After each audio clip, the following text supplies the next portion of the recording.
कदम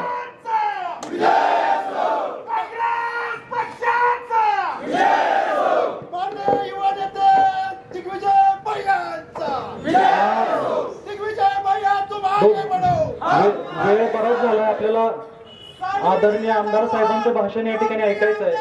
माननीय डॉक्टर विश्वजित कदम साहेबांचा आपल्या हक्काचा आपला माणूस माननीय दिग्विजय भैयांचा माझ्या मागे दोनच घोषणा द्या आता.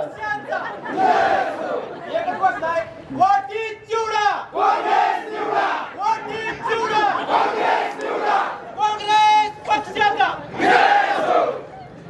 डॉक्टर विश्वजित कदम साहेबांचा हात वर करून आदरणीय मोहनरावजी कदम दादांचा डॉक्टर विश्वजित कदम साहेबांचा काँग्रेस पक्षाचा जय भवानी जय शिवाजी.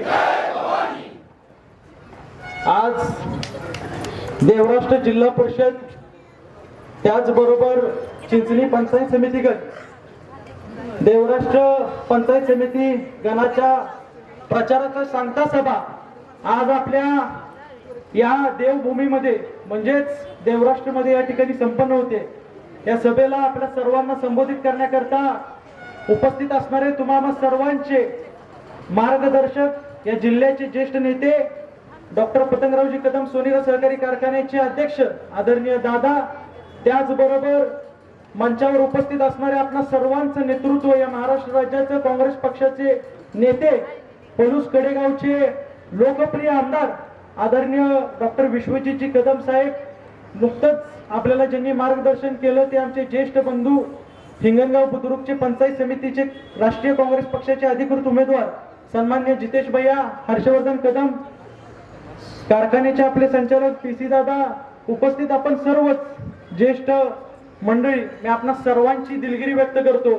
आणि गावामध्ये ज्यावेळी प्रचाराला गेलो बोलायला उठलो त्यावेळी देखील ज्येष्ठ श्रेष्ठ मान्यवरांना मी विनंती केली की ह्याचा इफेक्ट 7 तारखेला मतात कुठंतरी काढू नये, की मी हात जोडून आपण सर्वांना त्या ठिकाणी विनंती करतो. मोठ्या संख्येने उपस्थित राहिलेला आपण या देवराष्ट्र गणातील सर्व कदम कुटुंबातील सदस्य, माता भगिनी, आमचे सर्व तरुण सहकारी, सर्वप्रथम छत्रपती शिवाजी महाराज, धर्मवीर छत्रपती संभाजी महाराज यांना मानाचा मुजरा करतो. महाराष्ट्र राज्याचे शिल्पकार चव्हाण साहेब आणि चव्हाण साहेबांचा विचार ज्यांनी पुढे नेला आणि या भागाचा या जिल्ह्याचा कायापालट केला ते आपल्या सर्वांचे दैवत स्वर्गीय डॉक्टर पतंगरावजी कदम साहेब यांच्या स्मृतीस त्या ठिकाणी अभिवादन करतो. मला आपल्या इथल्या सर्व ज्येष्ठ लोकांना, माता भगिनींना सांगायचं आहे की मगाशी हजारोंच्या संख्येनं युवकांच्या बरोबर आदरणीय डॉक्टर विश्वजित कदम साहेब हे साहेबांच्या लोकतीर्थ या स्मारकावरती त्या ठिकाणी उपस्थित राहिले. साहेबांना त्या ठिकाणी मानवंदना करून आम्ही चिंचणी या ठिकाणी छत्रपती शिवाजी महाराजांचं त्या ठिकाणी मानवंदना केली, मुजरा घातला. येता येता वडगाव मार्गे वडगावला छत्रपती शिवाजी महाराजांच्या असणाऱ्या स्मारकाच्या ठिकाणी त्या ठिकाणी मुजरा घातला. आणि आज या देवराष्ट्रामध्ये मोठ्या संख्येनं युवक घेऊन आम्ही या सभेला त्या ठिकाणी प्रवेश केला. खऱ्या अर्थाने माझ्या आधीच्या वक्त्यांनी अनेक गोष्टी आपल्या या ठिकाणी मांडल्या. आमचे बंधू हर्षवर्धन असतील, जितेशभाई असतील, यांची बॅटिंग नेहमी जोरातच असते. आणि आमचा मगाशी तोच गोळ चाललेला की तुम्ही दोघं बोलला तर माझं कोण ऐकणार. त्यामुळं मी अधिकच या ठिकाणी आपला वेळ घेत नाही. आमदार साहेबांना आपल्या सर्वांना त्या ठिकाणी ऐकायचं आहे. खऱ्या अर्थाने हा सोनेरा खोरा साहेबांनी, दादांनी आपलं कुटुंब मांडलं. इथं उपस्थित असणाऱ्या प्रत्येक व्यक्तीला ही गोष्ट ज्ञात आहे. पण बाळासाहेब, मला आवर्जून या ठिकाणी आपल्याला सांगायचं आहे की निवडणुकीला प्रचाराला मी ज्यावेळी फिरत होतो त्यावेळी इथल्या खोऱ्यातल्या प्रत्येक उंबऱ्यापर्यंत, प्रत्येक मतदारापर्यंत, प्रत्येक माता भगिनीचा आशीर्वाद घेण्याकरता माझ्या बरोबर ही सर्व तरुण मंडळी त्या ठिकाणी पायाची भिंगरी लावून फिरली. आणि ह्यांनी आज एक चांगलं उत्साहाचं वातावरण त्या ठिकाणी या निवडणुकीमध्ये उभा केलेलं आहे. मी जास्त वेळ आपला घेणार नाही. ज्या पद्धतीनं साहेबांनी, दादांनी या खोऱ्यामध्ये, या भागामध्ये जो विकास केला आणि विशेषतः आपल्या या सोनेरा खोऱ्यामध्ये हे कुटुंब मानून इथं काम केलं आणि इथल्या प्रत्येक कुटुंबाशी त्या ठिकाणी ऋणानुबंध जोपासले, तेच विचार, तोच वारसा आदरणीय बाळासाहेब पुढे नेत आहेत. आज त्यांच्याच नेतृत्वाखाली आम्हाला या तिसऱ्या पिढीला या निवडणुकीच्या माध्यमातून संधी मिळाली. आज खऱ्या अर्थाने या ज्येष्ठ लोकांच्या उपस्थितीमध्ये मी खरं तर या तरुण पिढीला सांगू इच्छितो की जे तुम्ही या 5-7 दिवस माझ्या बरोबर प्रचार केला, जे तुम्ही फिरला, या ऋणातून मी कधीही तुमच्या त्या ठिकाणी मुक्त होणार नाही. आज एकच तुम्हाला या ठिकाणी वचन देतो की तुमच्या खांद्याला खांदा लावून दिग्विजय कदम येणाऱ्या काळामध्ये काम करेल, कारण हे संस्कार आदरणीय डॉक्टर विश्वजित कदम साहेब यांनी आम्हाला त्या ठिकाणी दिलेले आहेत आणि आमच्यावरती केलेले आहेत. आज बाळासाहेबांचे नेतृत्वाकडे जर पाहिलं तर तुम्ही त्यांना राज्यामध्ये 1 नंबरनं निवडून दिलं आणि त्यांनी या 5 वर्षामध्ये 1 नंबरनं त्या ठिकाणी काम करून दाखवलं. सत्ता असो नसो, आज आपल्यासाठी झटतंय कोण? आज या देवराष्ट्र गावामध्ये येऊन ही गोष्ट खरं तर बोलायची मला खंत वाटते. आज आपण विचार करणं गरजेचं आहे की आज व्यक्तिगत कामं कोण करतं? विद्यापीठाच्या माध्यमातून नोकऱ्या कुणाला लागतात? आज हॉस्पिटलच्या माध्यमातून आपल्या रुग्णांना त्या ठिकाणी चांगली सेवा मिळते, तरुणांना शिक्षण मिळतंय. विकासाचे कोट्यवधींचा निधी, आज पायाभूत सुविधा आदरणीय डॉक्टर पतंगरावजी कदम साहेब यांच्या माध्यमातून त्या ठिकाणी उभा राहिलेले आहेत आणि तोच वारसा आदरणीय डॉक्टर विश्वजितजी कदम साहेब यांनी पुढे त्या ठिकाणी चालवलेला आहे. बाळासाहेब खरं तर प्रचारामध्ये फिरत असताना हे आपलं घर आहे. मला आपली खरं तर माफी मागायची आहे, कारण मी लहान थंडी मोठा घास घेतोय की ज्यावेळी फिरत असताना सर्वसामान्य कार्यकर्त्याची आणि विशेषतः तरुणांची एक आवर्जून मागणी येते की आपलाच माणूस आपल्याला संपवतो, आपला घात करतो, आपला घोटाळा होतो. या खोऱ्यामध्ये विरोधक त्या ठिकाणी अजिबात नाहीतच. प्रत्येक गाव हे साहेबांच्या दादांच्या विचारावरती त्या ठिकाणी चालत आलेले आहे. आज तुमच्या नेतृत्वाखाली त्या ठिकाणी काम करताय. पण होतंय काय, ऐन वेळ आली ग्रामपंचायतीला ज्या पद्धतीनं कार्यकर्ते बाहेर पडतात, ज्या पद्धतीनं बाहेरच्या मतदारांना संपर्क साधतात, घरोघरी आपण ताकदीनं प्रचार करतो. जर आज आपला नेता 365 दिवस जर आपल्याला देत असेल तर आपण आपल्या आयुष्यातली 10 दिवस का त्यांना देऊ शकत नाही? हा विचार खरं तर आपण त्या ठिकाणी करणं गरजेचं आहे. आणि म्हणून बाळासाहेब मला आपल्याला विनंती करायची आहे की राजनीती पिक्चर मध्ये एक डायलॉग आहे की ही जी सूर्याची पिसाळ आहे यांना करारा जवाब येणाऱ्या काळामध्ये तुमच्या माध्यमातून त्या ठिकाणी दिला पाहिजे आणि तो गरजेचा आहे असं मला वाटतं. आणि निश्चितपणाने बाळासाहेब या तरुण पिढीला त्या ठिकाणी बळ देतीलच. विशेषतः माता भगिनींना मला आवर्जून त्या ठिकाणी सांगायचंय की आपल्या या 2 उमेदवार सौ आशाताई प्रमोद गावडे आणि त्याचबरोबर भारतीताई मिसाळ या देखील चांगल्या पद्धतीनं आपल्यामध्ये फिरल्या, आपल्या प्रत्येक घरोघरी त्या ठिकाणी पोहोचल्या. आपण भरघोस मताने त्यांना देखील त्या ठिकाणी विजय करावा हीच मी त्या ठिकाणी विनंती करतो. आणि मी आपणा सर्वांना वचन देतो की दादांच्या साहेबांच्या संस्कारामध्ये आदरणीय डॉक्टर विश्वजितजी कदम साहेब यांच्या नेतृत्वाखाली आम्ही सर्व तरुण पिढी अहोरात्र जोपर्यंत आमचे हात पाय चालतात तोपर्यंत त्या ठिकाणी तुमची सेवा करत राहू हे वचन या देवराष्ट्राच्या भूमीमध्ये देतो. आणि जाता जाता तरुण पिढीला एकच सांगतो कि यहाँ पे आके कोई विकास करने वाला नहीं, सिर्फ बोल के चले जाते, विकास कोई करेगा तो वो सिर्फ डॉक्टर विश्वजित कदम साहेब आहे. हे लक्षात घेऊन आपण त्या ठिकाणी ताकदीनं येणाऱ्या 7 तारखेला आम्हा 3 उमेदवारांना काँग्रेसच्या हातापुढे बटन दाबून भरघोस मताने विजय करा हीच विनंती या ठिकाणी करतो. थांबतो. जय हिंद, जय महाराष्ट्र, जय शिवराय. धन्यवाद भैया.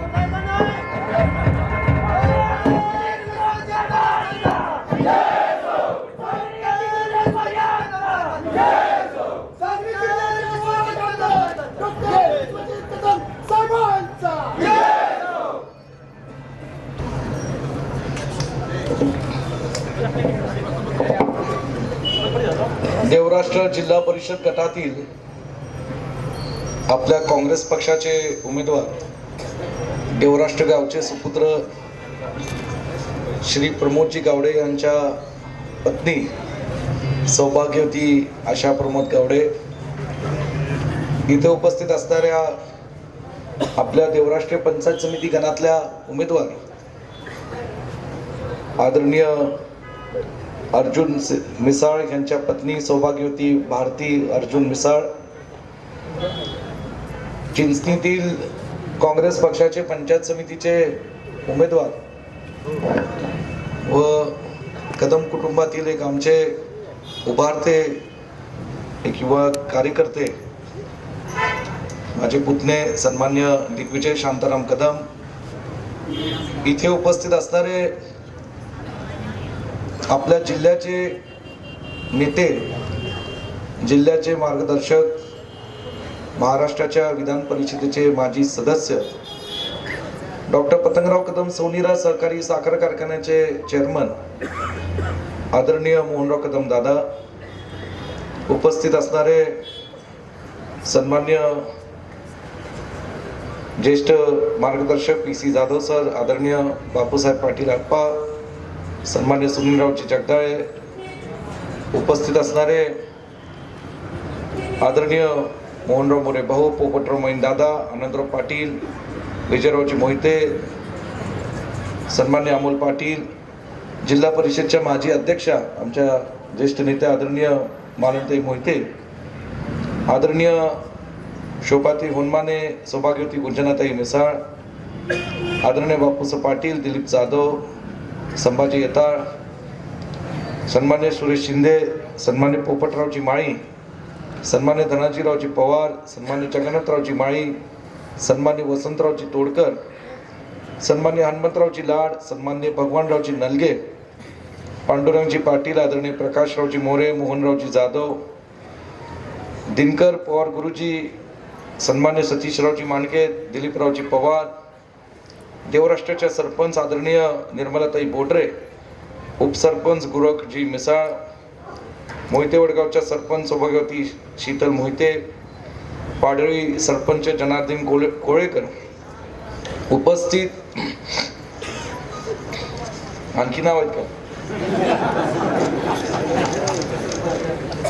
हा, आसतचे सरपंच मोहन आबा, आबा असं स्थिर राहायचं, निवांत बसायचं, काय अडचण नाही.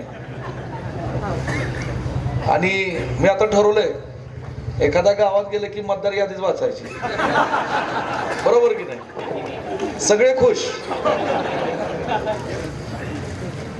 पण ज्यांची नाव वाचली ती सुद्धा गेल्या अनेक वर्षांपासून आपापल्या परीने समाजकारणात, राजकारणात सक्रिय आहेत. प्रत्येकाचं गावात इतर काही ठिकाणी योगदान असतं, त्यांचाही मान सन्मान देणं हे आपलं सर्वांचं कर्तव्य आहे. उपस्थित देवराष्ट्र गावातील सर्व कार्यकर्ते, मोठ्या संख्येने उपस्थित असणाऱ्या आमच्या माता भगिनी, तरुण सहकारी आणि खास करून मी आज जाणीवपूर्वक म्हणेल दिग्विजय कदमांवर प्रेम करणारे आमचे सगळे तरुण कार्यकर्ते मोठ्या उत्साहाने दुपारच्या उन्हातानात ही सगळी आमची युवक सहकारी लोकतीर्थापासून मोठ्या संख्येने मोटरसायकल रॅली करून आज एक जोशपूर्ण वातावरणात आज आवर्जून या देवराष्ट्र येथील समारोपाच्या सभेसाठी उपस्थित राहिलेले. परवाच्या दिवशी 7 तारखेला आपण जिल्हा परिषद पंचायत समितीचं मतदान करणार आहोत आणि यापूर्वी सन 2017ला जिल्हा परिषद पंचायत समितीची निवडणूक झाली आणि तदनंतर खरं 5 वर्षाच्या कालावधीनंतर लगेचच जिल्हा परिषद पंचायत समितीची निवडणूक व्हायला हवी होती.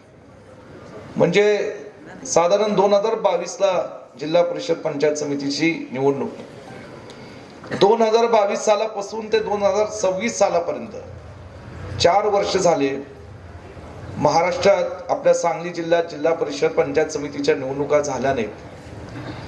केवळ जिल्हा परिषद पंचायत समिती नाही तर नगरपालिका, महानगरपालिका, नगरपंचायती, जेवढ्या महाराष्ट्रातल्या स्थानिक स्वराज्य संस्थांच्या निवडणुका आहेत या सगळ्या जाणीवपूर्वक या भाजप सरकारने, महाराष्ट्रातल्या युती सरकारने थांबवलेल्या होत्या. त्या कशासाठी, कुणासाठी हे सगळ्यांनी समजून घेणं महत्वाचं आहे. या निवडणुका थांबवण्याचं कारण असं की सातत्याने निवडणुका पुढे ढकलून या सर्व स्थानिक स्वराज्य संस्थांवर अधिकारी नेमलेले होते. त्यांना प्रशासक म्हणून म्हणलं जात होतं आणि या सगळ्या संस्था चालवण्याचा अधिकार अशा अधिकाऱ्यांना दिला होता. खरं सांगायचं म्हणलं तर भाजप पक्षाला जनतेतून, लोकांमधून निवडून आलेली माणसं ही काही फार आवडत नाहीत. कारण जनतेतून, लोकांमधून निवडून आलेली जी माणसं आहेत ती जनतेचा आवाज त्या ठिकाणी उठवतात. पंचायत समिती सदस्य, जिल्हा परिषदचा सदस्य निवडून गेलात तर ज्या पंचायत समिती गणातनं, ज्या गावातनं तो निवडून येतो, जो जिल्हा परिषद गटातला सदस्य निवडून येतो, तो त्या सभागृहात जाईल, सर्वसामान्य लोकांचे प्रश्न, अडचणी, गावातल्या समस्या तो मांडेल आणि आवाज मिळतो लोकांना त्या सभागृहात. ह्यो आवाज जो लोकांचा असतो हा मुळात भाजप पक्षाला आवडत नाही आणि हा आवाज दाबण्याचं काम हे गेल्या 4 वर्षापासून या संपूर्ण महाराष्ट्रात स्थानिक स्वराज्य संस्थांच्या निवडणुका न घेतल्यामुळे हा दाबला गेला. या स्थानिक स्वराज्य संस्था कशा निर्माण झाल्या? या निर्माण झाल्या कारण जेव्हा देशाला स्वातंत्र्य मिळालं, स्वातंत्र्याच्या नंतर पंडित नेहरू असतील, आपल्या या देवराष्ट्राचे थोर सुपुत्र स्वर्गीय यशवंतराव चव्हाण साहेब असतील आणि असे अनेक विचारवंत जी काँग्रेस पक्षाची नेते मंडळी होती, त्यांनी ठरवलं होतं की देशाची सत्ता केवळ लोकसभा आणि विधानसभेपुरतं मर्यादित असता कामा नये. देशाची सत्ता ही महाराष्ट्रातल्या तळागाळातल्या सर्वसामान्य माणसापर्यंत पोहोचली पाहिजे. म्हणून ग्रामपंचायती झाल्या, म्हणून तालुका पंचायती झाल्या, जिल्हा परिषद झाल्या, नगरपालिका, नगरपंचायती. जसं शहरीकरण वाढत गेलं तशा या संस्था सुद्धा वाढत गेल्या. ह्या काँग्रेस पक्षाचा विचार होता की सत्ता ही तळागाळापर्यंत पोहोचली पाहिजे. हे भाजपला मान्य नाही आणि म्हणून आता 7 तारखेला परवाच्या दिवशी आपल्याला सगळ्या लोकांना आपला मूलभूत अधिकार जो मतदानाचा होता आणि निवडणूक करून जनतेतनं जी माणसं निवडून द्यायची होती, त्या अधिकारापासून जे भाजपने आपल्याला वंचित ठेवलं होतं, त्या अधिकार आता आपण अंमलात आणायचा आहे आणि आपल्या विचाराची जिल्हा परिषद, पंचायत समिती सदस्य या पंचायत समितीमध्ये आणि जिल्हा परिषदेमध्ये पाठवायची. माझ्या आधीच्या सर्व वक्त्यांनी आपल्या भावना व्यक्त केल्या. पलूस कडेगाव विधानसभा मतदारसंघ, सोनिरा खोरा आणि देवराष्ट्रगाव या तिन्हीशी आदरणीय मोहनराव कदम दादा आणि आदरणीय पतंगरावजी कदम साहेबांचं जवळजवळ 60 वर्षाहून अधिक काळ जे असणारं नातं आहे, या नात्याचा उल्लेख अनेक कार्यकर्त्यांनी केला. वारंवार आपल्या गावातील जी ज्येष्ठ मंडळी आहेत आणि जे कार्यकर्ते आहेत, हे आमच्यासारख्या तरुण पिढीला सांगत असतात की एक काळ असा होता या देवराष्ट्र गावासारख्या मोठ्या गावात सुद्धा की लोकांच्या शेतात कुसळ होती, पाणी नव्हतं, माणसं दुसऱ्याच्या रानात भांगलाला जायची. अशी परिस्थिती दुष्काळामुळे या संपूर्ण परिसरामध्ये होती. स्वर्गीय यशवंतराव चव्हाण साहेबांनी महाराष्ट्राचं नेतृत्व केलं, देश पातळीवर या मातीतनं नेतृत्व केलं, पण त्यांच्यावर एवढी मोठी महाराष्ट्राची आणि देशाची जबाबदारी होती की त्यांनी सुद्धा एकदा खंत व्यक्त करून दाखवली होती की या सोनिरा खोऱ्यासाठी दुष्काळाचा प्रश्न मिटवण्याकरता ते काय फार तातडीची पावलं उचलू शकले नाही. त्यांचं जे आत्मचरित्र आहे त्याच्यात त्यांनी स्वतःहून लिहिलेलं आहे. पण सुदैवाने काय झालं की आदरणीय पतंगरावजी कदम साहेबांचं जी वाटचाल झाली सोनसळ पासून शिरसगाव, शिरसगाव पासून कुंडल येथील नाना पाटील बोर्डिंग मध्ये आणि तिथून पुन्हा कर्मवीर अण्णांच्या प्रेरणेने शिवाजी हायस्कूल सातारा पर्यंत, या सगळ्या साहेबांच्या प्रवासामध्ये आणि मग पुण्यात जाऊन भारतीय विद्यापीठाची स्थापना, या सगळ्या साहेबांच्या प्रवासामध्ये स्वर्गीय यशवंतराव चव्हाण साहेब, स्वर्गीय यशवंतराव मोहिते, स्वर्गीय वसंतदादा, या सगळ्या लोकांचा फार जवळून सहवास पतंगरावजी कदम साहेबांना मिळाला. आणि यशवंतराव चव्हाण साहेब हे पतंगरावजी कदम साहेबांना म्हणत होते की पतंगरावजी, दुष्काळाचा प्रश्न माझ्या हातून म्हणावा तसा सुटला नाही. मी महाराष्ट्र बघत होतो, महाराष्ट्राचा विकास घडवून आणला, देश पातळीवरचं राजकारण करत होतो, संरक्षण मंत्री म्हणून युद्धामध्ये त्यांच्यावर महत्वपूर्ण जबाबदारी होती. आता ही जबाबदारी तुम्ही घ्यायची. त्या काळामध्ये पतंगरावजी कदम साहेब एसटी महामंडळाचे संचालक झाले होते, यशवंतराव मोहिते भाऊंनी केलं होतं. आणि म्हणून यशवंतराव चव्हाण साहेब भाऊंची एक जवळकी जी साहेबांमुळे होती किंवा त्या दोघांच्यामुळे साहेबांची होती, त्याच्यातनं साहेबांनी ही जबाबदारी घेतली आणि साहेबांनी निश्चय केला की काही झालं तरी या कडेगाव तालुक्यातल्या घाटावरच्या परिसराचा दुष्काळाचा पाणी प्रश्न मिटला गेला पाहिजे. ताकरेची मुहूर्तमेढ मनामध्ये साहेबांची त्या दिवसापासून होती. टेंबूची मुहूर्तमेढ मनामध्ये साहेबांची त्या दिवसापासून होती. एखादी योजना राबवायची असेल ज्याला कोट्यवधी रुपये लागणार असतील आणि हजारो एकर लाखो एकर क्षेत्राला त्याला पाणी द्यायचं असेल तर ते काय फक्त 2 वर्षाच्या आमदारकीच्या कारकिर्दीत होत नसतं. त्याला दूरदृष्टी लागते, त्याला या ठिकाणी एक धमक लागते, त्याला मध्ये एक जिद्द लागते. साहेब 80-85 ला तुमच्या आशीर्वादाने आमदार झाले आणि 85 सालापासून ते 91 ला जेव्हा साहेब शिक्षण मंत्री झाले, पाटबंधारे मंत्री झाले, तिथून खरं या दोन्ही ताकारी टेंबूच्या योजनांना या ठिकाणी चालना देण्याचं काम पतंगरावजी कदम साहेबांनी केलं. आणि खऱ्या अर्थाने ते काम दादांनी प्रत्यक्षपणे गावोगावी पोहोचण्याचं काम त्याच्यानंतर सुरू केलं. आणि म्हणून सोनिरा सहकारी साखर कारखान्याची उभारणी लोकांच्या मदतीने साथीने झाली.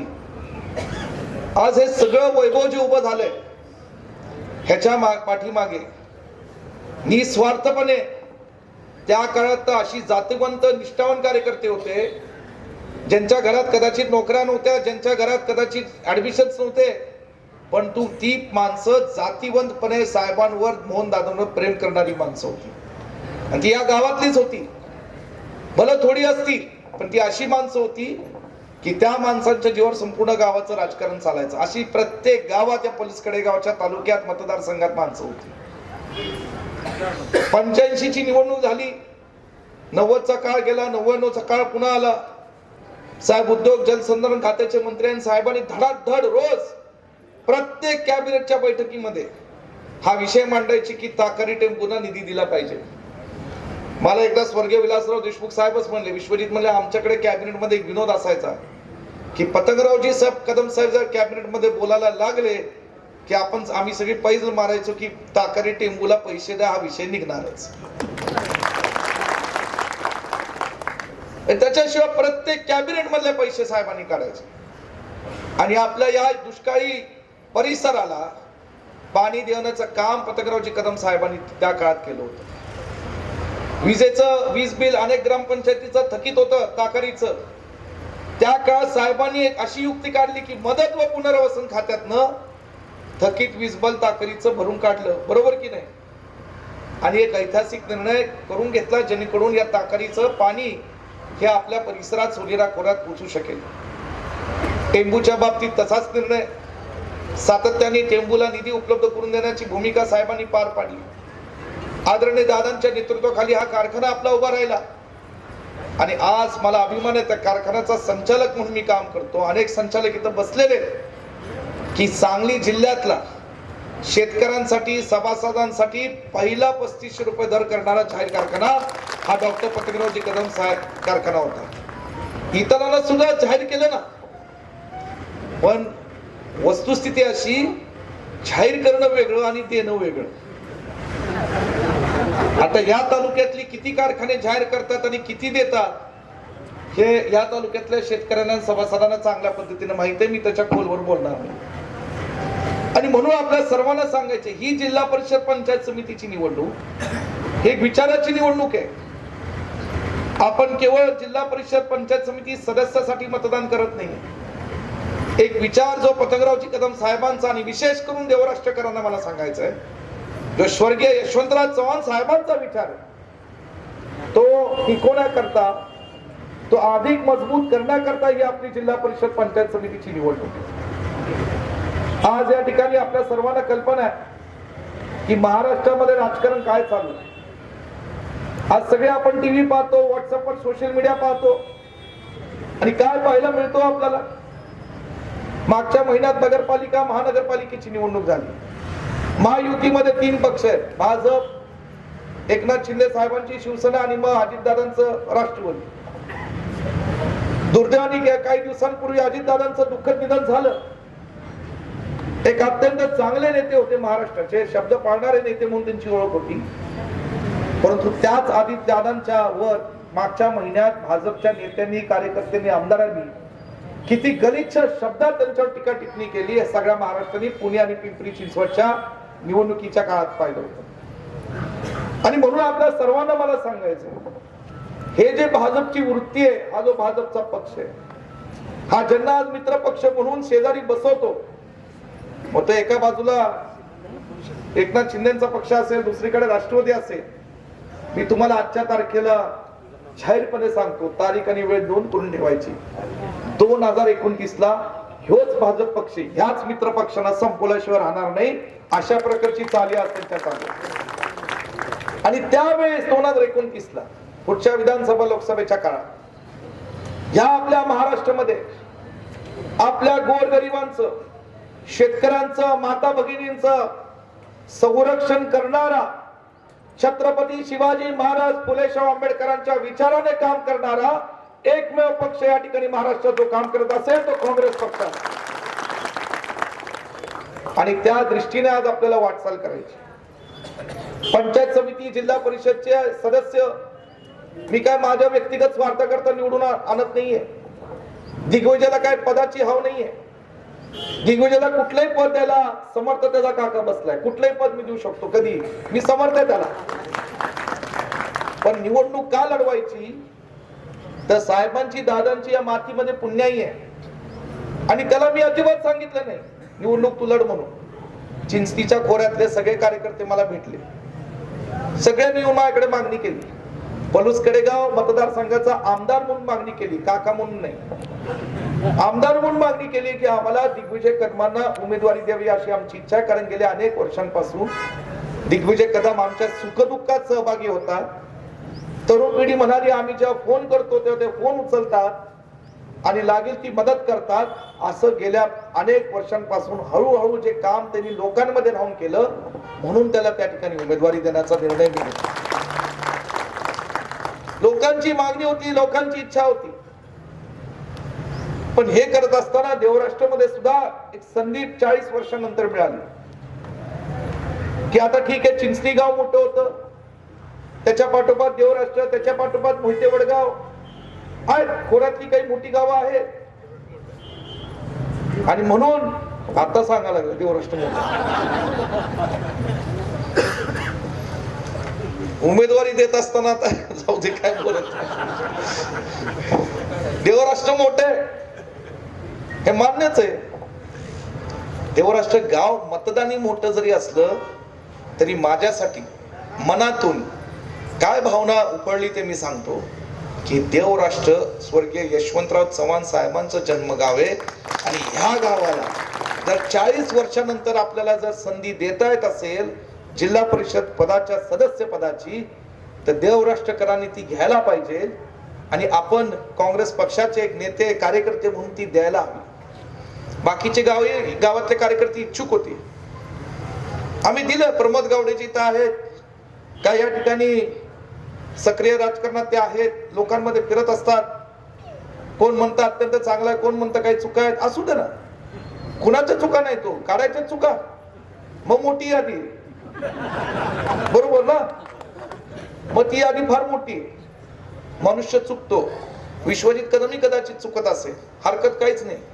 चुकलो तर इथं बसलेल्या वडीलधाऱ्यांना अधिकार आहे, कडेगावला यावं, कारखान्यावर यावं, बंद खोलीतून सांगावं बाळासाहेब तुमच्याकडे चुकतंय. 100% चुकलं तर मी माफी सुद्धा मागेल. एवढे संस्कार मला दादांनी आणि पतंगरावजी कदम साहेबांनी दिले.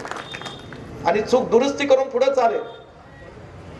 पण ती चूक डोक्यात ठेवायची, राग डोक्यात ठेवायचा आणि मग नुसतं फुगून बसायचं, मग ह्याची जिरवायचीच आहे मला. का सोसायटीमध्ये असं केलं, ग्रामपंचायतीत तसं केलं, तिथंच राहावा. सोसायटी आणि ग्रामपंचायत, त्याच्या पलीकडे जायचं नाही का? ते जायचंय. हे ठरवलं पाहिजे एकदा आपल्या लोकांनी की नुसतं त्याच अडकायचंय छोट्या मोठ्या गोष्टीत. साहेब त्याला वेगळे शब्द वापरायचे, चिरीमिरी गोष्टी, बरोबर की नाही? असं म्हणायचं साहेब, चिरीमिरी गोष्टीत अडकताय तुम्ही, का त्याच्या पलीकडे जायचं. ही संधी मिळाली देवराष्ट्र गावाला आणि देवराष्ट्र गणाला. केवळ सांगली जिल्ह्यात नाही तर महाराष्ट्रामध्ये एक संदेश जाईल की ज्या मातीत स्वर्गीय यशवंतराव चव्हाण साहेब जन्माला आले, ज्या देवराष्ट्र गटामध्ये या ठिकाणी पतंगरावजी कदम साहेब, मोहनराव कदम दादांचा जन्म झाला, ज्यांनी काँग्रेस पक्षाच्या विचारातून महाराष्ट्रात आणि हिंदुस्थानात काम केलं, त्या मातीत प्रचंड मताधिक्याने त्या गावात जो जिल्हा परिषद आणि पंचायत समिती सदस्य निवडून आले ते काँग्रेस पक्षाचे निवडून आले. हा संदेश आपल्याला या निवडणुकीत द्यायचा. आणि म्हणून मी सांगितलं की सध्या महाराष्ट्रात काय चाललंय याचा बारीक विचार करा. आणि ते जे विष आहे महाराष्ट्रातलं, ते विष आपल्याला पलूस कडेगावच्या मातीत आणून द्यायचं नाहीये.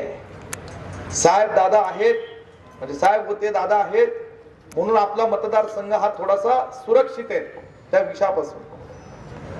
ही जिल्हा परिषद पंचायत समितीच्या निवडणूक आमच्या आज विसाळताई या ठिकाणी उभ्या आहेत, त्या सुद्धा योगायोगाने त्यांचं नाव सुद्धा भारतीय, बरोबर की नाही. आणि म्हणून आता भारतीय देवड्याच्या कर्मचाऱ्यांनी तर जोरात पळावं. पळतच असतील, बाकीची पळत असतील, कार्यकर्ते कष्ट घेत असतील, यावर काही दुमत नाही.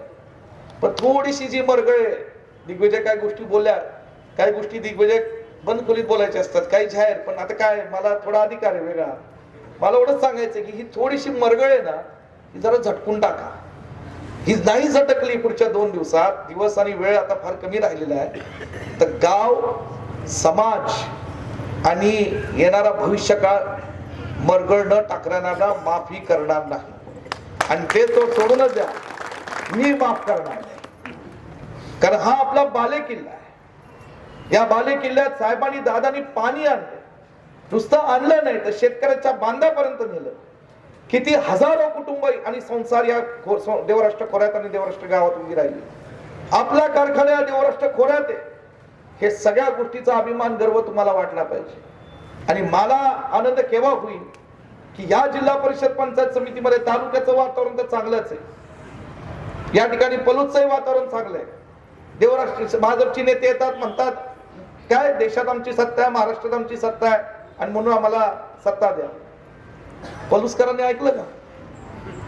30,000 लोकसंख्येचं गाव, शहर, 25,000 मतदार, तुमच्या सर्वांच्या आशीर्वादाने, पलुसकरांच्या आशीर्वादाने 21 पैकी 17 नगराध्यक्ष सह जागा काँग्रेस पक्षाच्या चिन्हावर ताकदीने आपण निवडून आणलं. आणि आज तसंच चित्र इकडे सुद्धा आहे. मी तुम्हाला सांगतो की दुसरं स्वतःचं काम काही सांगू शकत नाही भाजपचा नेता कार्यकर्ता. का आपल्या देवराष्ट्रातला एक माणूस धाडसाने उठून उभा राहून विचारत नाही भाजपच्या कार्यकर्त्यांना? बरोबर.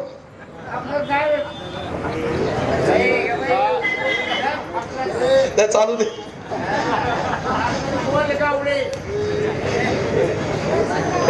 राहू दे. ती यंत्रणेतला विषय तो.